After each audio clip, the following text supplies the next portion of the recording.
Now that was a good movie. I love this movie. It was genius.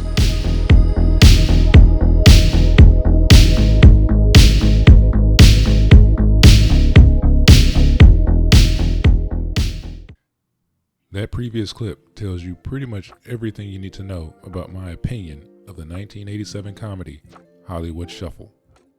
Hollywood Shuffle is a satirical comedy written, directed, and starring Robert Townsend. It offers a sharp critique of the racial stereotypes and limitations faced by black actors in Hollywood during that era. Classes are enrolling now. Learn to play TV pimps, movie muggers, street punks. Courses include Jive Talk 101, Shuffling 200, Epic Slaves 400. Dial 1-800-555-COON. The film follows Bobby Taylor, an aspiring actor and hot dog stand employee who dreams of making it big in Hollywood.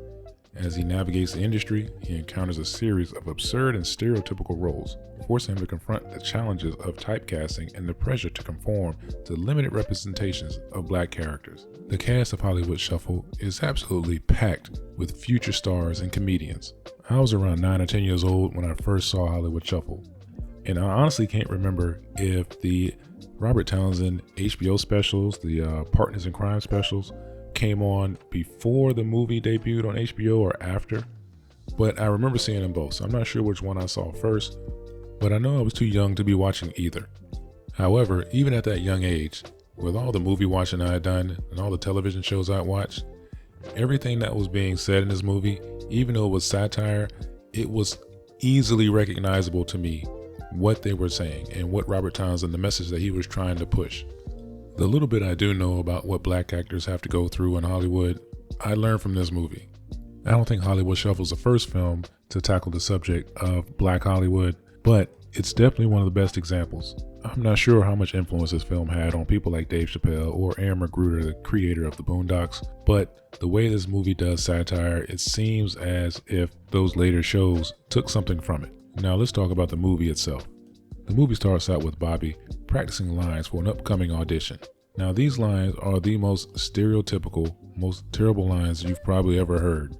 And of course they're a little exaggerated for the movie, but I think that's done on purpose to show the audience how actors might feel saying such ridiculous lines, written by people who have no idea about black culture. From the very beginning, you learn that Bobby is dead set on becoming a famous actor in Hollywood. As you follow his journey, the film cuts away to several sketches that help emphasize what Bobby's going through at that moment. The sketches don't slow the movie down at all and are by far the most memorable parts.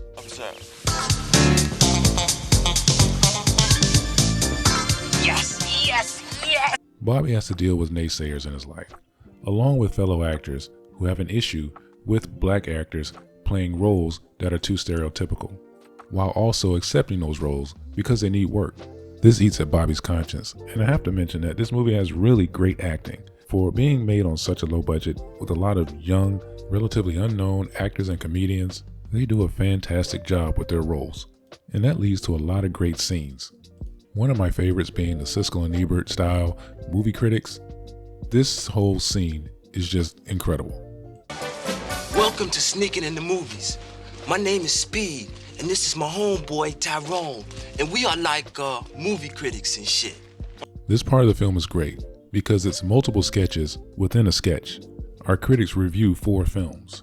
One is a classical period piece, the other is a Dirty Harry ripoff, another is Indiana Jones ripoff, and the last one is a zombie film ripoff, but the zombies are pimps.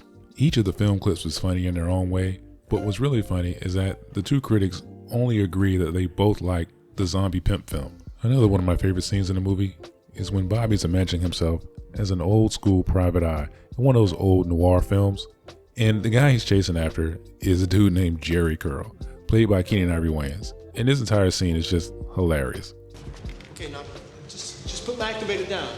Where were you the day Cookie Head got killed? Where? Okay, I wasn't there all day, man. Afterwards I went out on Crenshaw. In the end, Bobby gets the role that he wanted, but while filming, he kind of gets a conscience and realizes that this just isn't what he wants to do. He doesn't want to be the stereotypical black guy in a movie. He wants something more in his life. And there's actually a running joke in the movie about working at the post office that has a really smart payoff at the end. I really recommend you watch Hollywood Shuffle. It's a legitimately great movie. Even for a movie made in the 80s with a really low budget and a kind of unknown cast, Robert Townsend really did a lot with this.